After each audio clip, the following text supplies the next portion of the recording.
cette vidéo, nous allons partir à la découverte de Canva. Canva est un outil très puissant pour créer des designs, que ce soit des affiches, des vignettes ou des infographies.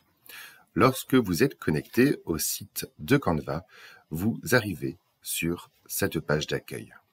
Vous avez certaines recommandations qui sont ici à votre disposition.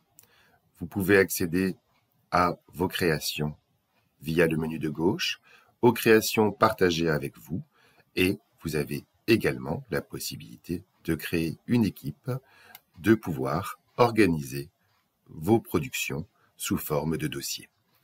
Nous allons commencer cette exploration en allant voir la rubrique Poster.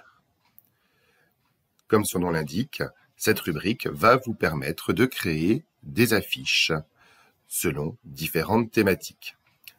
Vous accédez aux affiches utilisées précédemment, à une sélection effectuée sur base de vos recherches et ensuite une sélection thématique selon l'actualité du moment.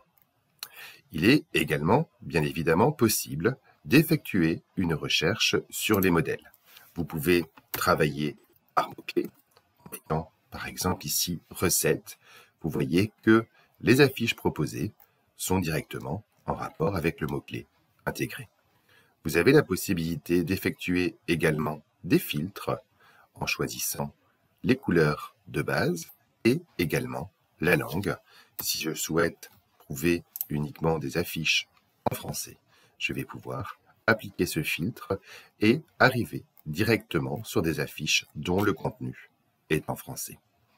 Si une affiche me plaît, il me suffit de cliquer dessus. Celle-ci vient alors dans l'écran central et je vais pouvoir modifier le texte, les éléments et pouvoir, à terme, enregistrer directement ici, comme vous le voyez, ma production en modifiant, bien évidemment, son titre. Il n'y a pas de bouton enregistrer car dans Canva, directement, les modifications sont enregistrées en ligne. Si je souhaite télécharger ce poster, je clique sur la flèche qui se trouve ici et je choisis le format. Vous voyez que dans mon cas, il est indiqué qu'il y a 6 images premium. De fait, je ne peux pas télécharger gratuitement car ces images ne sont pas libres de droit.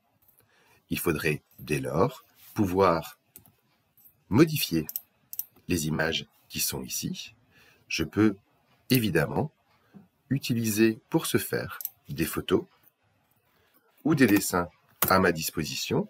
Je veillerai dans ce cas à utiliser des images gratuites comme celle-ci et non pas celles où il y a une petite couronne qui, celles-ci, sont payantes. Je vais par exemple utiliser celle-ci, je fais glisser mon image et je viens la mettre sur mon affiche.